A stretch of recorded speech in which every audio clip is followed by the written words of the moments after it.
I've always loved physics. In high school, I took honors physics as a freshman and AP Physics B as a senior. Both my teachers, Matthew Mormon and Cynthia Reditar, were incredible people, just the sweetest. I fondly remember my favorite experiment, which was sucking up to them for higher grades. And it worked. I got into USC. But what I loved about physics was realizing how little we really knew about this world. Sure, Newton's laws could explain why my hair keeps falling down, but with each new theory and each new experiment, I realized how little truth we really knew and how much was left for scientists to discover. But while I never wanted to be a physicist, because those lab coats are not cute, that mentality of searching for hidden truth stayed with me. So I became a journalist.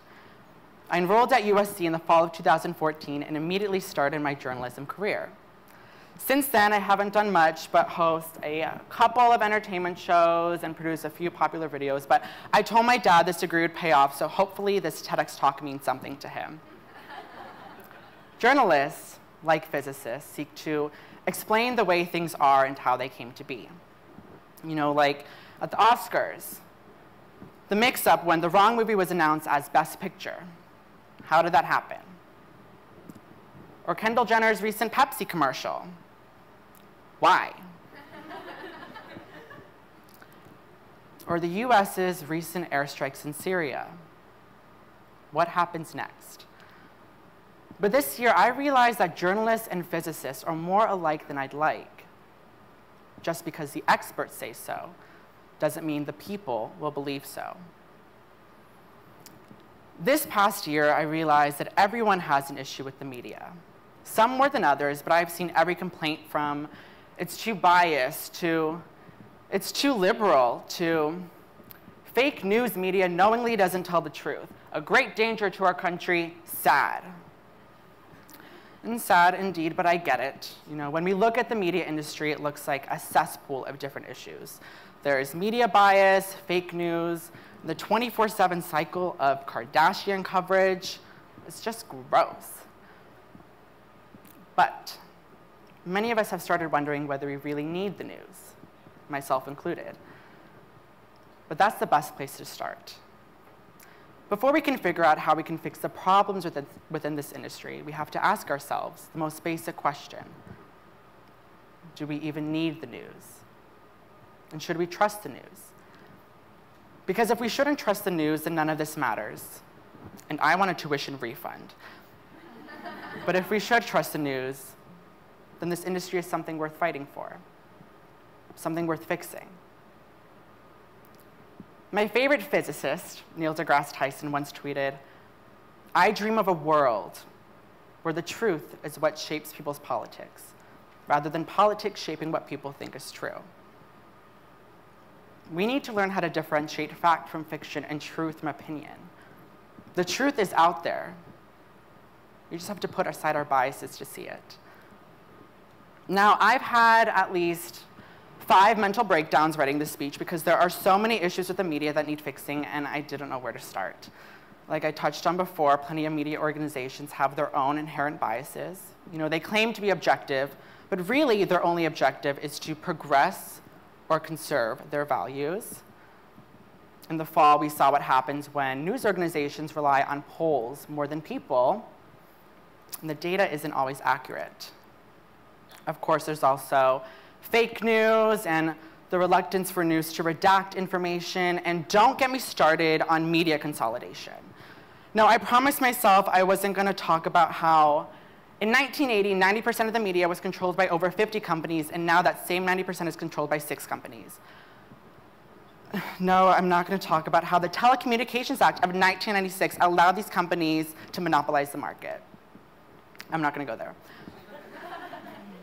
What I did want to talk about is something that we do have control over. You know, our power as news consumers that we have over the media is trust and accountability. We demand our journalists to be fair and accurate, and we demand our journalists tell the truth. But a recent Gallup poll found that only 32% of us trust the media. It's like this size of the room. It's the lowest it's ever been.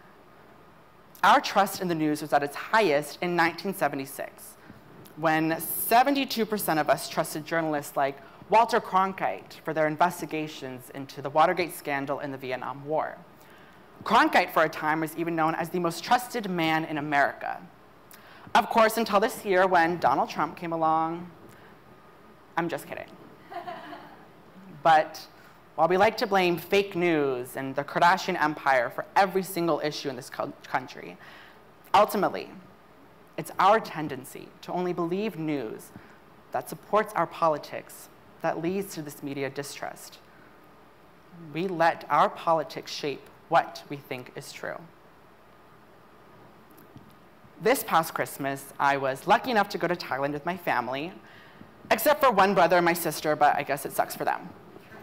Anyways, I was really looking forward to getting away from the stresses of the Annenberg Media Center and just relaxing and tanning and ordering drinks on my dad's card when he wasn't looking. It was going to be the best. But for some reason, I had the grand old idea of bringing up the recent election on our second day of lunch. You know, I asked my parents, they were surprised at the results.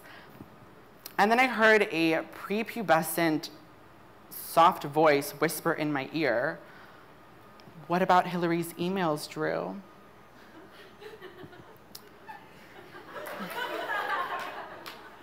And I looked at my little brother and I said, "What about them, Jacob?" He said, "She broke the law, Drew. She's a criminal." And, you know, I kind of just squinted at him, you know, like wondering what I was going to do. But he went off into how, you know, she has like a personal assassin and that Russia basically didn't even know we were having an election. And I asked him, I said, "Where are you getting this information from?" And he said Breitbart and some thread on Reddit called like The Donald or something, but nothing else. And I asked him why he doesn't read anything else. And he said, "There's a liberal conspiracy out there. You can't trust the media." Now, oh, those are my Thailand pictures, by the way. Forgot to show that. That's my brother in the middle. But now, I'm not here to judge where we get our news from. You know, sometimes traditional outlets like the New York Times and CNN can get it wrong. And sometimes smaller outlets like The Blaze and The Tab can get it right. But at a time when conspiracy theorists have pushed their way into the mainstream, and anyone can be a source of news on the internet, it's more important now than ever that we can differentiate fact from fiction. So I'm going to take a second to settle a few disputed facts from the media. The first is, global warming is real, and human activity is a main contributor to the problem. 2, Russia did interfere in our election, but they didn't physically manipulate the polls. And 3, Lindsay Lohan deserves a comeback. There, I said it, okay? We all agree, right? Thank you. Now, I'm sure we've all heard of the term bubbles, right? Now, I'm not talking about that hot new drug on the row. I'm kidding, Nikias. I'm talking about news bubbles and filter bubbles.